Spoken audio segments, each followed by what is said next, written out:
Amen. Wala pong hihigit sa ating Panginoong Jesus. Amen. Kahit pa yung nagsabing siya yung greatest showman, si Lord pa rin ang greatest. Amen. Amen. Hindi po ito yung kape, ha? Great taste po yun.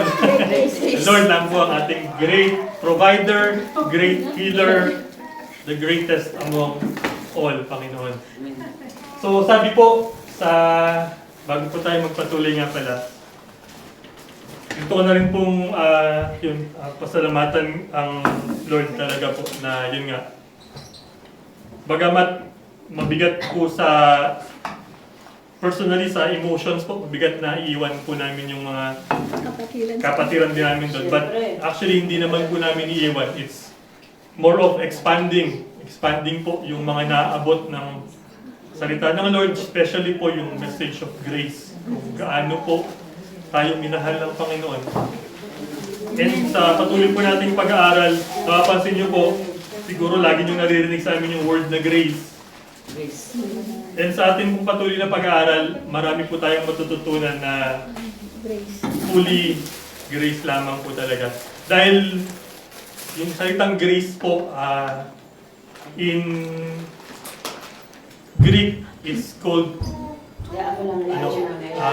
charis or charis. Iwalay na rin si Charis tsaka si Jake Cyrus. Joke lang. So, ang salitang charis or charis, it means unmerited favor, gift. Hindi po natin pinagtrabahuhan. Unmerited nga, hindi dahil sa ating merit. Hindi po sa ating pagsunod na tayo naligtas. Tayo po'y naligtas kung kaya tayo sumusunod. Amen po ba? Yes. Amen. Kung tayo po'y sumusunod dahil lamang gusto nating maligtas, baliktad po ang ating prinsipyo sa buhay. Atin pong pag-aralan lagi ang salita ng Lord. So sa umaga pong ito, tayo po'y dadako sa isang magandang message po ng Lord na binigay sa atin. I'm sure kanya-kanya po tayo nito, na meron nito. Lahat po tayo makaka-relate. Dahil alam ko po na bawat isa po sa atin ay tinawag ng Lord. Amen po ba? Amen. So, we are called for a greater purpose. Hindi lang po we are called for a purpose. Greater. Lagi ko pong ine-emphasize yung word na greater kasi greater is He that is in me than He that is in the world. Higit pong siya na nasa atin, ang Panginoong Jesus, kumpara dun sa nasa labas, kumpara sa nasa mundo. Kung na-offer po sa atin ng mundo, pera, ang offer ng Lord, hindi ka magkukulang. Amen. Aanin mo yung pera kung hindi ka naman magkukulang. Amen? Kung offer ng Lord, ng mundo, masayang buhay, ang offer ng Lord, walang hanggang buhay. Yung buhay po natin sa mundo, ilang taon? Maximum 120 sabi sa Bible, pero Ngayon, umisi na. 60 na. wala siguro makaka 120. Sana naman maka 120 tayo. Ay, naku, ayoko na rin. Ayaw nyo? Ayoko na rin. Ako anytime, pero kung 120 ibibigay ng Lord, go lang. Amen? Pero sabi po, ang mundo, mag-o-offer ng kung ano-ano. Yung sakit mo na binigay ng mundo, bibigyan niya ng gamot ng mundo na may side effect galing sa mundo. Amen? Ang umiinom po ba dito ng gamot, hindi nagma-maintenance? Meron po bang na high blood na hindi nag-maintenance? Maintenance. May gamot, pero kailangan mong i-continue. Maintenance. And habang tumatagal po, yung loob ng organs natin bumibigan. Kasi hindi naman niya trabaho talagang i-process yung gamot na iniinom natin. Yung food na galing sa Lord, yun, trabaho niya i-process. Magbigay sa atin ng nutrients. Pero yung healing, yung remedy, iba sa healing. Yung healing, pag ginawa ng Lord, linis. Walang side effect. Ang side effect lang doon, mas mag-worship ka sa Lord. And napakagandang side effect po niyan. Amen. Amen. Pero hindi po tayo mag-uusap tungkol sa sakit ngayon. Kundi sa ating greater purpose. Sabi po sa Romans 8:28, sino po nakakaalala nito? Greater purpose. Napaka gandang verse. Ang sabi po dyan, ang sabi? Ang sabi dyan. Pakibasa po natin. Please, ite. 8:28. Meron po ba nakakita? Amen. Yan. Romans 8:28. 8:28. Alam natin sa lahat ng bagay ay gumagawa ang Diyos para sa ikabubuti ng mga nagmamahal sa Kanya. Silang mga tinawag ayon sa Kanyang layunin. Yun. So sa English, ito yung super na familiar sa atin. For all things work together. For good. All things work together for my good, di ba? All things work together for the good. For the good of those who love Him. Hindi para sa lahat, but those who love Him and called according to His purpose. Ang tinawag po ng Panginoon, all things daw po na ibibigay sa Kanya ay good. Meron po bang sakit na good? Wala. Hindi galing sa Lord ang sakit. Amen? Meron po bang aksidente na good? Wala. Hindi po galing sa Lord ang aksidente. Meron po bang problema na good? Wala. Unless pinoproblema mo kung saan madadali yung pera mo. Super good yun. Super good. Pero good ang galing sa Lord. Ibig sabihin, wala ka nang hingiin pa. Amen? Content. So, we are called for a greater purpose. Gusto ko lamang pong i-remind, actually na-remind din ako, na hindi po pala ako pinagtatrabaho lang ng Lord. Hindi po pala ako binuhay ng Lord para lamang kumita ng pera. May greater purpose po pala ang Lord sa buhay ko. At ganoon din po sa bawat isang naririto. Maaring makikita niyo po yan, magaling ako magluto siguro may purpose ang Lord sa pagluluto ko. Amen. Amen. Magaling akong kumanta, siguro may purpose ang Lord sa pagkanta ko. Magaling ako sa computer, siguro may purpose ang Lord. Magaling ako sumayaw, siguro may purpose ang Lord. This we ever think of that sa buhay natin. Bakit kaya nung high school ako natuto akong sumayaw? Yun pala, gagamitin ng Lord for something, for His great purpose. Para po, mas marami pang maenganyong sumayaw para sa Lord. Noong unang panahon, kahit pag-ulan, sinasayawan nila. Actually, ang Lord lang naman din ang magpapaulan. Bakit yung Diyos pa ng ulan ang sasayawan, kundi yung Lord na lang? Amen? So tayo po'y dumako sa Matthew 12. Sabi po sa Matthew 12, then some of the Pharisees. Ito po yung mga nag-aral ng law, nag-aral ng Old Testament. And teachers of the law, yun nabanggit, teachers of the law pala sila. Said to him, kausap po nila si Jesus Christ. Yung teacher of the law, ang sabi kay Jesus Christ, teacher. Teacher sila ng law, pero si Jesus Christ, teacher nila. Anong ibig sabihin? Greater po ang Panginoong Jesus sa law. Even to the teachers of law. Amen? Teacher, we want to see a sign from you. Parang, I saw the sign. Ganyan. He answered, ang Panginoong Jesus, a wicked and adulterous generation asked for a sign, but none will be given it except the sign of the prophet Jonah. Kilala po ba natin si Jonah? Amen. Amen. Si Jonah or si Jonas sa Tagalog yata. Si Jonas. Siya yung Kinain ng kumain ng tawilis. Ay, hindi, kinain siya ng big fish. 3 days and 3 nights siya sa loob. And then, iniluwa siya. Hindi siguro masarap si Jonah. Hindi, may purpose ang Lord, kaya siya iniluwa. Ayan. Sabi ko dito, nanghihingi na sa inyo mga Pharisees. Ang sagot niya, meron daw isang generation na wicked. Puno na ng kasamaan. Humingi din ng sign noon, pero ang binigay lang sa kanila ay si Prophet Jonah. For as Jonah was 3 days and 3 nights in the belly of huge fish, nasa loob ng tiyan, 3 days and 3 nights, so the Son of Man will be 3 days and 3 nights in the heart of the earth. Siyempre, buhay pa siya nito.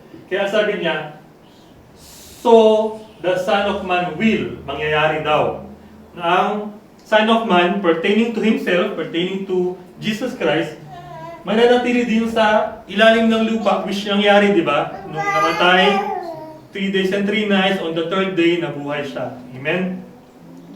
Meron pa po bang ibang Diyos na nakagawa nun? Diyos-Diyosan. Si Buddha po ba nabuhay ulit? Patay si Buddha. Si Confucius po ba? Hindi na ba confused? Si Confucius patay din. Namatay. Nabuhay ba ulit? Hindi. Si Jesus Christ lang po. Meron pa po bang ibang Diyos na nabuhay ulit? Ano po ang may kakayang kontrol ng buhay? Amen? Yung mga nagjo-Diyos-Diyosan dyan, try muna nilang gawin yung ginawa ng Lord bago sila maghanap ng follower. Amen? Sabi ko dito, the men of Nineveh or Nineveh will stand up at the judgment with this generation pertaining sa mga kausap na niya and condemn it, for they repented at the preaching of Jonah, and now something greater than Jonah is here. Sabi po, yung mga tao noon sa Nineveh or Nineveh, sa preaching pa lang ni Jonah, nagbagong buhay sila. Nagrepent sila and napatawad sila. Kaya nga po sabi, Nineveh, men of Nineveh will stand up at the judgment. Muli silang babangon kasi. Sorry, tumatasik yung anointing. Muli kasi silang babangon. Kagaya din po natin. Pag tayo po hindi pa tayo abutan ng rapture, tayo po matutulog. At sa pagbangon nating muli, glorious body na. Amen? Kagaya din po nila. Nauna lang silang natulog. And medyo matagal-tagal na silang tulog. Now, something greater than Jonah is here. Kasi po, ang Panginoong Jesus, noong panahon na yon, kasama ng mga Pharisees, pero hindi pa rin sila nagbabago. Hindi pa rin sila nagre-repent. Hindi pa rin nila binabago yung kanilang paniniwala. Sumusunod pa rin po sila sa kanilang nakagawian. And greater than Jonah na yun, sila hindi pa rin nagbabago. Samantalang Jonah before, sa preaching niya, na bago ang buhay ng mga taga-Nineveh. Anong meron kay Jonah? Hindi po ba? Binigyan din po siya ng greater purpose. Ngayon po, para maintindihan natin yan, balikan natin yung nangyari kay Jonah. Yung dati yung kapitbahay na pinalayas nyo. Si Maring Jonah. Joke lang po baka may mga naniniwala sa mga... Joke lang po yun. So sabi po, in that calling, God wants something different from what we want. Nangyari na po ba sa atin na ang gusto ng Lord hindi pareho nung gusto natin? Madaming beses. Hindi lang, gusto ko matulog lang pag Sunday. Ito lang yung araw ng pahinga ko, Sunday, Saturday nga, nagtatrabaho ka ako. Amen? May nakaka-relate? Amen. Wala, hindi nakarelate si ate kasi para sa Diyos talaga ang Sunday niya. Amen? Amen. So ganyan po tayo minsan. Gusto natin mag-overtime ng Sunday para saan? Para sa pera. Or tinawag po tayo ng Lord para tumugtog para sa ministry niya. Ang ginawa natin, nagbanda tayo sa disco. Total, magaling naman ako tumugtog. Binigyan ako ng Lord ng talent. Gamitin ko nga ito para sumikat ako. Naging focus ako. Hindi naging focus si Jesus. Binigyan ka ng talent so that you can lead people to worship. But ang ginawa natin, we lead people to worship us. Ano nangyari? Ako magaling akong tumugtog. Ako magaling mag-drums. Sikat na sikat si paring ganito, si paring ganyan kasi magaling kumanta. Nawawala na yung glory na dapat sa Lord. Amen? So si Jonah, ganun din po noong umpisa. Sabi po dito sa Jonah 1, 4 na chapter lang po ang Book of Jonah. Medyo dadaanan po natin lahat. Okay lang po ba sa atin? Amen. Yan. For the word of the Lord came to Jonah. Uy, ang sarap. Ang Lord mismo nakipag-usap kay Jonah. Sabi niya, son of Amittai. Hindi ito yung sumitay ha. Amittai. Go to the great city of Nineveh, o great pa lang Nineveh, and preach against it. Laban sa Nineveh. Because its wickedness has come up before me. Sobrang sama na nila, na-feel na ni Lord ang kasamaan ng mga taga-Nineveh. But Jonah ran away from the Lord and headed for Tarshish. Pinapapunta siya sa Nineveh. Ang pinuntahan niya, Tarshish. Ang hirap i-pronounce. Tarshish. Tarshish. Tarshish. He went down to Joppa where he found a ship bound for that port. After paying the fare, Nagbayad pa talaga siya. He went aboard and sailed for Tarshish To flee. to flee from the Lord. Para tumakas siya. Lumayo pa siya. Kala naman yung makakatakas siya. So para pumaintindihan natin yan, ito po yung God Helper. Nandiyan po siya. Pumunta po siya ng Joppa. Ang gusto niya puntahan, ito, sa Tarshish. Layo na. Nasa Spain, around 2,500 miles po yata. Dito lang siya pinapapunta ng Lord. Gusto niya pa, dito pumunta sa malayo. Minsan ganyan tayo. Yes. Yung opposite sa pinapagawa ng Lord ang gusto nating puntahan. Kabaliktaran. Yung napakahirap, pero tinitiis natin kasi dala na sarili natin kagustuhan. Amen? Kaya po kami, ayaw din naman namin mag-ministry noon. Kahit kayo, ayaw nyo naman pumunta dito noon. Pero ngayon, dahil tinawag tayo ng Lord, praise God po, dahil ngayon po, sumusunod na tayo. Pero noon, nung si Jonah pa tayo, nung verse 1 ng Jonah, kasi pagtagal-tagal, sumunod din naman si Jonah. Ganito po ang buhay natin. Kung saan tayo hinatak ng Lord, yung kabila yung gagawin natin. Napakabait natin, yung opposite pa. Pwede namang medyo banda rito lang ng konti, para medyo malapit pa rin. Pero yung opposite talaga ang gustong gawin. Na-relate po ba tayo dyan dati? Ganyan tayo. Amen? Amen. Amen. Dati, di po ba? Kung hindi po tayo ganyan dati, praise God. Kasi po, maaga po tayo kinausap ng Lord. Amen? Pero kami po, 40 years old na ako eh. Nag-umpisa po yata ako 30-something. So maraming 30 years po yung sinayang ko sa kalokohan. Ngayon, konti na lang yung kalokohan.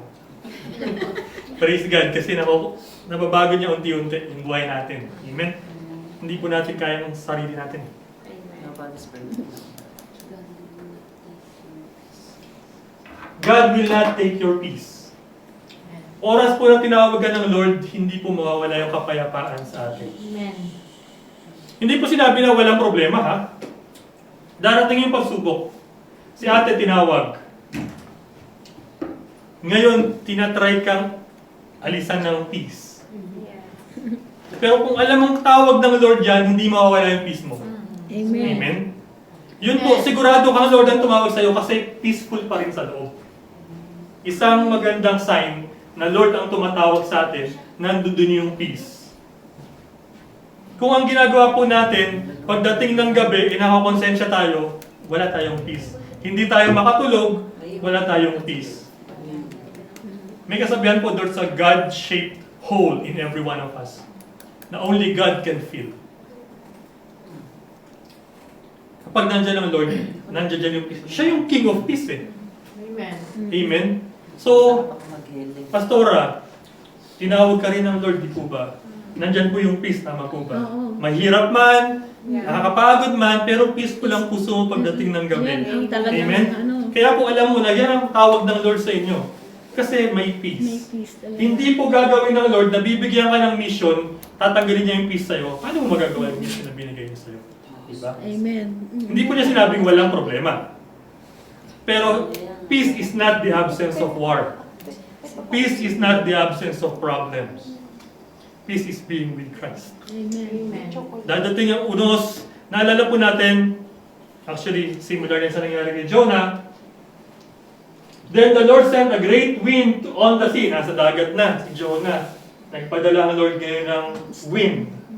And such a violent storm, bagyo, na halos masira na yung ship.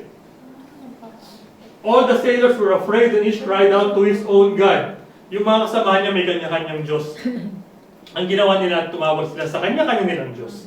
Kasi worried na worried sila. Tinapon pa nila yung cargo, yung laman, yung parang, ito yung importante nilang dadalhin sa Tarshish, pero dahil binagyo sila, tinapon nila. Yung mga bagay na importante sa ating hinahawakan natin, minsan, dahil sa problemang pinagdadaanan natin, nabibitawan natin kahit ito yung binigay sa atin ng Lord. Kasi wala tayong faith na ang Lord ang bahala sa atin. Hindi po ako nagko-condemn. Just to remind us, ang may hawak ng buhay natin ang Lord, hindi po tayo. Amen. Amen? But Jonah had gone below deck, sa pinakamababa daw yan, sa ibang version, lowest part of the ship, where he lay down and fell into a deep sleep. Bumabagyo, mawawasak na yung ship, siya tulog. Kita niyo po, pag anak kayo ng Lord, although itong time na to, hindi na nga siya sumusunod, nandun pa rin yung peace. Naalala ko ba natin si Jesus Christ, ganito rin po yung nangyari sa kanya. Actually, Jonah is a parallel of Jesus, a shadow of Jesus sa Old Testament in this situation. Kasi, tulog na tulog din siya kahit bumabagyo kasi alam niya, may Lord siya. Amen. Amen. So, dahil itong mga taong to, wala naman silang totoong Lord, ginising nila. Paano kang nakakatulog? How can you sleep? Tayo po, sa gitna ng problema natin, how can we sleep? Peacefully ako nakakatulog. Tululaway pa. Di ba? Naghihilig pa. Pa. Di pa nagigising pa si ate sa hilig ko. Di ba? Hindi, sa totoo lang. Kung wala ang Lord sa buhay natin, hindi tayo makakatulog na maayos. Amen. May marami kang pera, wala kang Lord, problema mo. Baka pag nakawan ako ngayong gabi. Amen. Diba? Hindi makatulog. Kung wala kang pera, mas lalo ang problema. Baka di ako makatulog dahil sa gutom. Amen. Pero pag may Lord tayo, may peace. Sabi, only Lord can provide that Amen. peaceful sleep. Amen. Amen? Sabi niya ngayon, tumayo ka dyan, tawagin mo rin yung Diyos mo. Maybe, He will take notice of us that we will not perish. Baka yung Diyos mo, makikita tayo, so ibig sabihin yung Diyos nila, hindi sila nakikita. Kasi yung Diyos nila, Diyos-Diyosan lang. Amen. Ang Diyos ni Jonah, na Diyos din nating lahat, makikita tayo for sure pag tumawag tayo. Amen? So, it will remind you, God will remind you in that calling of who He really is. Yung po ang nangyari dito, ayan nga, let us cast lots. Ibig sabihin dito, lots yung parang loto. Parang raffle.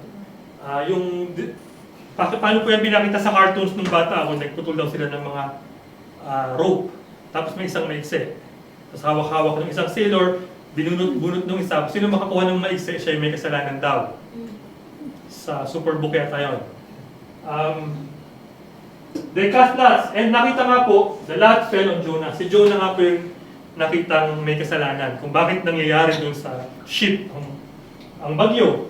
So they asked him, tell us who is responsible for making all this trouble for us. What kind of work do you do? Tinanong na si Jonah ngayon. Ano ka? Sino ka? Bakit ka nandito? Saan ka galing? Anong trabaho mo? Ganyan. Where do you come from? What is your country? From what people are you? And then, although ginamit ng Lord yung mga unbeliever, Jonah realized. And siya yung sumagot, I am a Hebrew and I worship the Lord. Ako po ay anak ng Diyos, sabi niya. I worship the Lord. Sinasamba ko ang Panginoon. Sa ginagawa niya, sinasamba ba niya ang Panginoon? Binigyan siya ng taas papuntang Nineveh, ginawa niya papuntang Tarshish. Ang lakas ng loob niya sabihin, I worship the Lord. Kasi naalala niya, oo nga pala. Anak nga pala ako ng Lord. I was reminded, anak nga pala ako ng Lord. Amen. Are we being reminded sa buhay natin na minsan nakakalimot tayo? Are we being reminded, oo nga pala. Yung kataas-taas-taas-taasan nga pala ang tatay ko. Amen. Bakit ako nagpapatakot dito? Yes. Dito sa Satanas na to? Crush na to 2,000 years ago. Amen? Amen. So sabi po dito, the Lord, the God of heaven, who made the sea and the dry land. Ang Lord daw yung gumawa ng heaven, and ng dagat, and ng lupa. So ibig sabihin, kaya niyang pakalmahin. Natakot ngayon itong mga taong ito. And they ask, what have you done? Kasi alam na nila na sinabi ni Jonah na tumatakas lang siya sa mission. At at that moment, sino po sa kanila yung mas naniniwala sa Lord? Actually, mas naniwala pa yung unbeliever kasi natakot sila sa kayang gawin ng Lord ni Jonah. Siya, hindi siya natakot, kaya malakas ang loob niya na sumuway. Ganun po tayo minsan. Pag hindi po natin alam na ang Lord natin kayang gawin ang lahat, kaya nating sumuway. Akala natin, may pupuntahan talaga yung ginagawa natin. Amen. Marami po akong ginawang kalokohan sa buhay. Akala ko noon hindi makikita ng Lord. Ang prinsipyo ko noon, basta mahalaga, alam kong may Diyos. Kailan pa nangyari na ikaw ang magsasabi ng anong mahalaga sa'yo? Di ba ang Lord naman talaga nakakaalam ng lahat? Alam mo nga may Diyos, alam niya bang nandiyan ka? Alam niya bang anak ka niya? Kung hindi ka nagpakilala sa Kanya, hindi ka niya kilala. Sabi po, di ba? Maraming tatawag sa akin ng Lord, Lord. Diba? E sasabihin niya, hindi kita nakikilala. Marami pa nga magsasabi na, nagpalayas ako ng demonyo, gumawa ako ng miracle para sa Lord. Pero sasabihin ng Lord, get away from me for I do not know you. Kasi po, ang totoong kilala ng Lord, may relationship sa Kanya. Kakato ka ba sa bahay ng kung sino man, papasok ka ba at manghihingi ka ng pagkain nang hindi ka niya kilala? Siguro nung panahong 1980s, sa probinsya pwede yan. Tao po, painom naman po, tao po, pengi naman pong pagkain. Pwede yan noon. Pero ngayon, pag kumato ka, tinignan sa city, hindi ko ito kilala. Pag bubuksan ka, no. Wala kasi kayong relasyon eh. Sino ka? Who you? Sabihin sa ng may bahay. Now to God, do we expect na kung wala tayong relasyon sa Lord, do we expect pag tumawag tayo, kilala niya tayo? Minsan kasi, oh my God, pag may problema lang. Yung word na oh my God, sobrang bigat po nun. My God. Dinideclare mo, ikaw ang aking Diyos. Minsan kung gamitin na lang natin, OMG. Di ba? Parang minadapa lang, OMG. Minadapa. Nakalimutan na natin yung bigat. Di ba? Gaano kabigat yung dinideclare mo ang pagiging Diyos ng Diyos sa buhay natin. We will say, OMG. Parang medyo, oh my golly, pwede pa. Oh my God, gali. Oh my God, wag. Do not use the name of the word in vain. Sabi po sa Bible. Amen. Sorry, marami akong commercials. Dahil of this, atuto yung mata ko sa aircon. God will give you wisdom. In that calling, kung saan man po tayo tinawag ngayon, ang Lord ang magpo-provide ng wisdom. Hindi po tayo. Hindi yung experience natin. Hindi yung pinag-aralan natin. Hindi yung mga kaibigan natin. Hindi yung kumare nating doktor or kumpare nating attorney ang magbibigay ng wisdom. Hindi rin yung nag-graduate nating course ang magbibigay ng wisdom. Ang Lord lang. Sabi po dito, the sea was getting rougher and rougher. Nasa Jonah 1 pa rin po tayo. So they asked him, what should we do to you to make the sea calm down for us? Ang sabi ni Jonah, buhatin niyo ako, itapon niyo ako sa dagat, and magiging kalma. Sinabi ba ng Lord kay Jonah na itatapon ka? Para hindi, dumating yung wisdom sa kanya. Kasi sa Lord siya naglilingkod. Amen. Meron siyang mission from the Lord. Tinuruan ba siya ng mga kasama niya na ang sino mang mahuhuli dito, siya dapat yung itatapon? No, tinapon pa nga nila yung mga karga nila eh, di ba?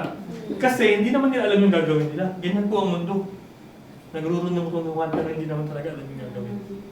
Minsan nasasayang tuloy yung pinaghirapan nila kasi wala po silang focus sa Lord. Sana po tayo na may focus na sa Lord.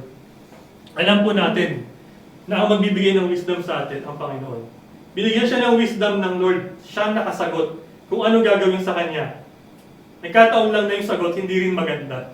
Itapon daw siya sa dagat. Ayan, kasi gusto mo sa Tarshish. Swimming ka ngayon. Tarsis ka. Tarsis ka na. Tarshish ka ngayon. Ayan. Tarsis ka na yan, Tarsis. So kung tayo po ay nasa calling na binigay sa atin ng Panginoon, dun po rin po tayo sa Kanya umasa ng wisdom. Whatever decision that we will do, tanungin man tayong maraming question, ibatuhin man tayo ng maraming tanong, uy, bakit ka nandiyan dyan? Batuhin ka man ng maraming, uy, bakit ka naglilingkod? Di ba pakasalanan ka? Batuhin ka man ng marami, humingi ka lang ng wisdom sa Lord. Lord, tell me what should I do? Amen. Kasi kapag sa Kanya ka humingi, hindi tayo magkakamali. Ang Lord po natin, perfect. Ang ibibigay niyang wisdom, perfect and for the good and called according to His purpose. Kaya kung ano man po yung nangyayari sa buhay natin ngayon, maaaring dumadaan tayo sa hirap, pagod, problema, may purpose ang Lord. Sabihan ka man na kung ano-ano ng mga nasa paligid mo. Dapat kasi ganito ginawa mo, dapat hindi ganyan. Dapat patulugin mo ng patiwalik yung baby mo, hindi pa tayo.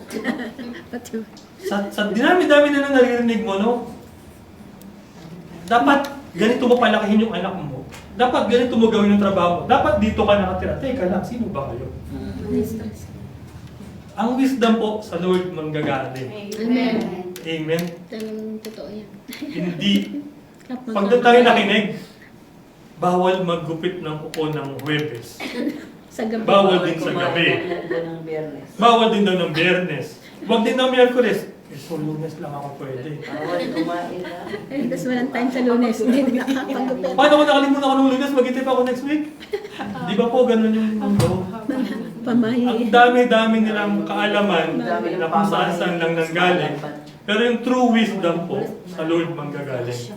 Amen? God's plan will prevail. In that calling, God's plan will prevail. Maring dumaan ang mga unos. Actually, sa umpisa pa lang, yung kagustuhan niyang pumunta sa Tarshish, hindi magpe-prevail eh, kasi hindi yun ang plano ng Lord. Instead, ayan, ang ginawa ng mga tao, hindi muna nila itinapon si Jonah. Ang ginawa nila, kaya nating isagwan to. Sagwan tayo, sagwan.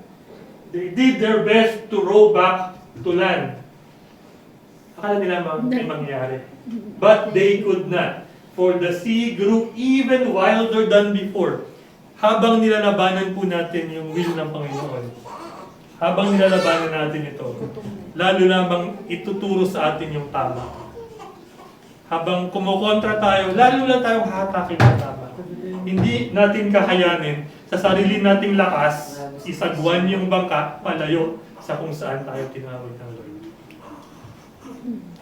Then they cried out to the Lord. Tumawag na sila sa Panginoon.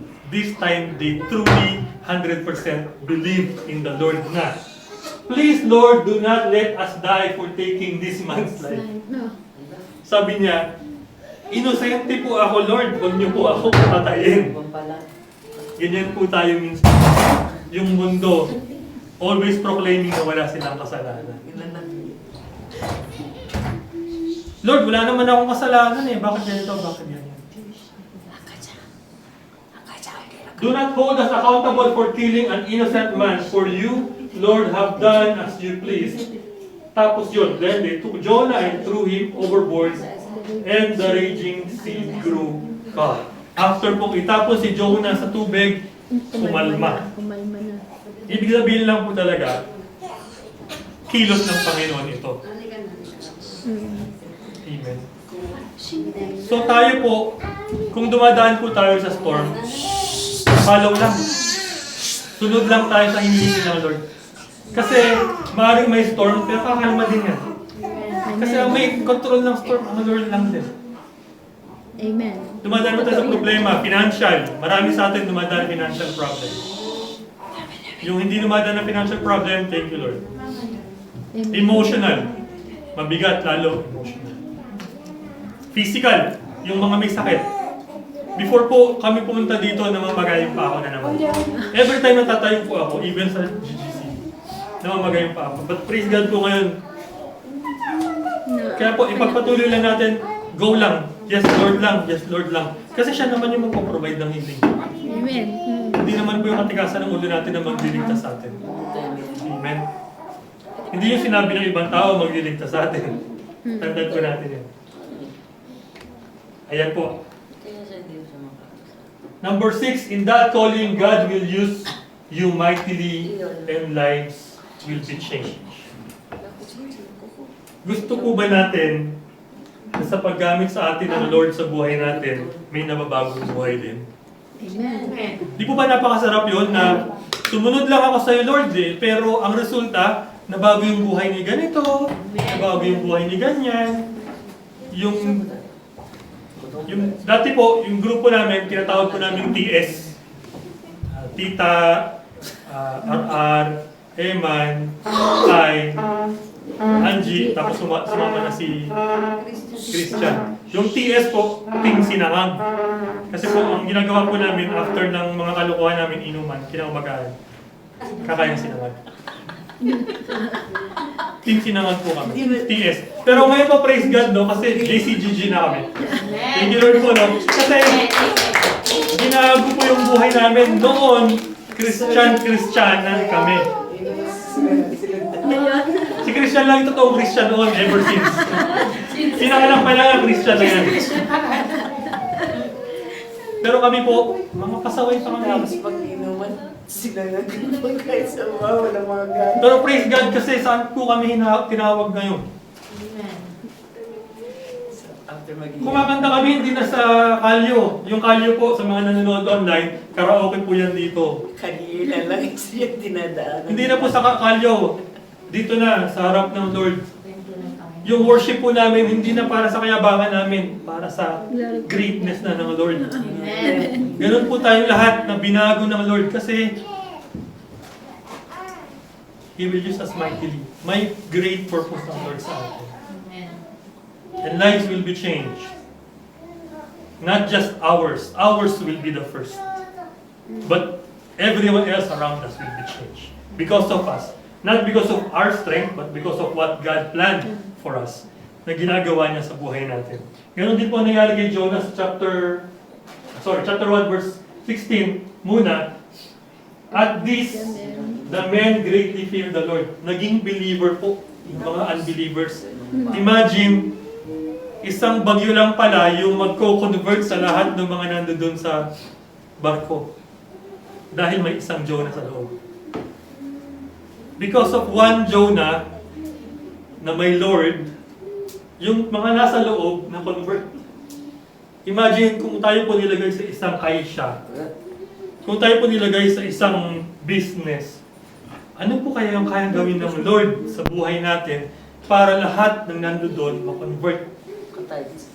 Maging believer, hindi po maging born again or iglesia or whatever. Maging believer ng Lord. Regardless of how we call ourselves, we are all Christians dahil anak tayo ng Lord. Amen? Amen. Now the Lord provided a huge fish. Si Lord pa rin ang nag-provide para makabalik siya. And, yun nga, sabi ko kanina, nilinok siya, hindi siya masarap, ginawa. Hindi, nilinok siya, after 3 days, ginawa siya. Now po, sa chapter 3 na, niligpasan ko muna yung chapter 2, kasi yung chapter 2, ito po yung prayer ni Jonah sa loob. Habang nasa loob siya ng belly, nakakapag-pray siya. Praise God, may hangin sa loob ng tiyan ng isda. Praise God, nakakapanalangin siya sa loob. Hindi siya tinutunaw ng acid ng tiyan ng isda. Kasi pag nasaan ka man, nandoon ang covering ng Lord sa iyo.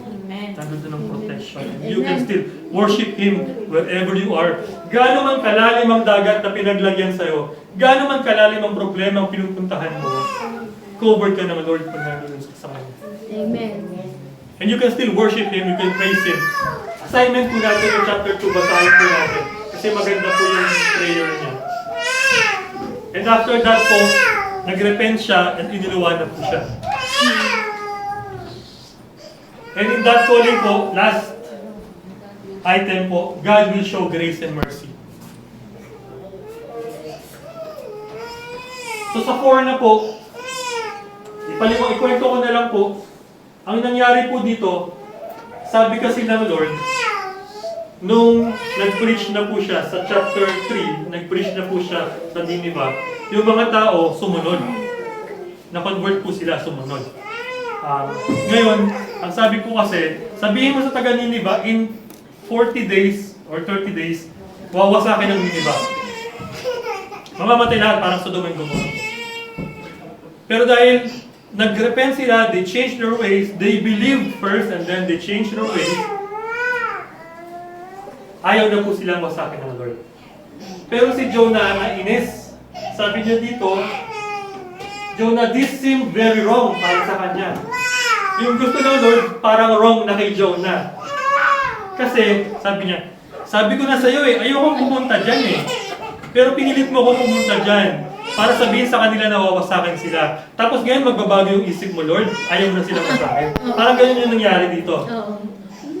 So parang sinabi niya, ano ka ba naman, Lord? Sabi mo nagwawasak. Sabi mo pumunta ako doon para sabihin sa kanila wawasakin sila. Nung sinabi ko, hindi mo nagagawin. Unfair. Parang ganyan tayo. Minsan, we think we can judge better than God. Jonah did.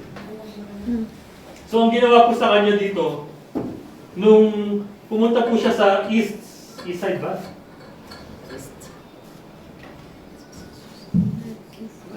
Pumunta siya sa east side of the city. Gusto nga yung panoodin, ano kayong gagawin ng Lord sa Nineveh? Sa sobrang init po, binigyan siya ng Lord ng halaman. Para mapayungan siya. Hindi siya mainitan. Ganyan siya kamahal. Nagtatampo na siya, ganyan siya kamahal ng Lord. Binigyan siya ng halaman. Tubo. Na napayungan siya kumbaga. So hindi siya nainitan. And then, kinabukasan po, pinadala ng Lord ng worm. Kinain ng worm yung halaman. So uminit ngayon. Tapos nagpadala ng Lord ng hangin. Tapos halos mahimatay na siya sa init ngayon. Galit na galit ngayon si Jonah. Bakit, Lord, binigyan mo ko ng halaman tapos papatayin mo rin? Bakit mo pinatay yung halaman na nagsisilbing lamig sa akin sa init? So ngayon nasabi ng Lord, eto. Bakit galit na galit ka nung pinatay ko yung halaman para patubuin yan? Dahil nakikinabang ka. Ngayon gusto mo patayin ko yung mga taong to? Dahil sabi pa dito, medyo mahabang pinpuntahan ko, these 120,000 people who could not tell their right hand from their left. Ang mga taong to, hindi masabi kung ano yung kaliwa at kanan. Ibig sabihin, they are lost. Noon, nung hindi pa sila nag-repent. Tapos gusto mo patayin ko sila? Just like us. Nung hindi pa tayo kilala ng Lord. Nung hindi pa natin kilala ang Lord. Yung kaliwat kanan natin, hindi natin alam. Kanan speaking of tamang gawain. Kaliwa speaking of maling gawain. Hindi natin alam kasi minsan yung kaliwa natin, kanan natin, yung tama. Hindi ko sinasabing against sa kalimenti but minsan yung maling gawa, akala natin yung tama. Kaya sabi dito, these people who cannot even tell their right and their left. Nung hindi pa nila kilala ang Lord, ganyan po tayo. Nung hindi pa natin kilala ang Lord. But God showed mercy to these people. The same way He showed mercy to us. Kung kaya po tayo nandito lahat, yung mercy pong yun, yung grace nga sabi ni Pastora, grace. Hindi po pinaghirapan, ibinigay ng Lord sa atin. Amen. Amen.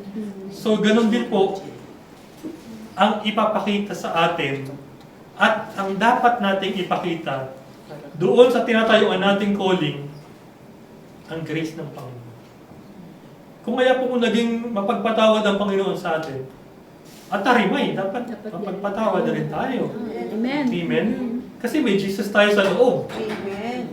Minsan di natin kaya pero ang Lord ang may bibigay sa atin ng conviction. Patawarin mo na. 30 years na yung inutang sa yung 20 pesos, hanggang ngayon hindi mo pa rin napatawad. 20 pesos lang. Wala ka na ka mabibili sa 20 ngayon. Di ba? Minsan, doon nag-umpisa, lili na kasalanan, pinalaki ng pinalaki, nagkaroon ng gap, hindi na makikipag-usap. Pag nakita, hindi ko siya kilala. May strip na. Diba? Or minsan naman, magpaparinig. O yung mga iba dyan. Diba? Nangutang ng 20, hindi man lang binabayaran, 30 years na. Di ba minsan ganun po? Pero pag ang Lord nag-provide sa atin ng grace, yung utang natin na kahit 1 year old pa lang tayo, may kasalanan tayo sa Kanya, pinatawad niya natin. Amen. Ganun din po ang response natin bilang mga anak ng Lord. Be gracious din tayo. Mahirap. Imposible. Pero sa Lord, nothing is impossible. Amen. Amen. Amen. Ngayon, balik po tayo dun sa verse kanina. or which is greater? Si Jonah, di ba siya po yung nag-judge based sa kung anong ginawa? What was done? Low pala yun. Okay. Ito yung thou shall not. Tapos na Huwag kang makikiapid. Mhm. So, depende sa ginawa mo. Tapos na Or si Jesus na nagpakita ng pagmamahal at Grace. mercy. Ito po yung offer ng Lord. Grace. Wala pong makakakumpletong sundin ng law. And sabi po sa Bible, break one, break all. Pag nagkamali ka sa isa, lahat yan parang hindi mo na sinunod. Kahit pa yung siyam, let's say, 10 lang sinusunod mo, actually 613 yung law. Let's say, 10 na lang. Ngayon, hindi mo natupad yung isa, siyam, tinupad mo, nabreak mo pa rin lahat. Ganon ang pamantayan ng law. Ngayon, kung gusto pa natin mabuhay sa law, wala pang problema. Let's live with the law. But let's be judged by the law. Let's be judged by Jonah himself during that time. Gusto niya mamatay yung mga taga-Niniba kasi nagkasala. Pero ang Panginoong Jesus hindi. Ang gusto niya maligtas ang bawat isa. Kaya nga po siya bumaba dito, nagtiis. Kala po natin easy-easy lang yung ginawa ng Lord. Kasi hindi natin naranasan. Try natin tagain natin yung kaliwa natin kamay. Try lang, isa lang. siya na. Bunutin na lang natin yung ngipin natin, isa lang. Wala na. Try lang natin. Sakit. Higit pa po din yung tinis ng Lord para sa atin. Just because He wants to show us grace. He wants to show us that He alone loves us unconditionally. Siya lang po ang nagmahal sa atin. Now, who is greater? Huwag na po natin pag-usapan yung name. Do we want to live with law? Then, Or do we want to live with grace? grace. Amen. Sobrang controversial po niyan. Marami pong malamang bumabato sa atin ngayon. Hindi pwedeng walang law dahil nandiyan dyan yan. Hindi ko inaalis. But Jesus Christ fulfilled the law. Kaya siya dumating. Greater si Jesus Christ than anything else. Amen. Yan lang po yung ma-share ko today. To Christ Jesus, the all the glory. God bless you. Amen. Thank you.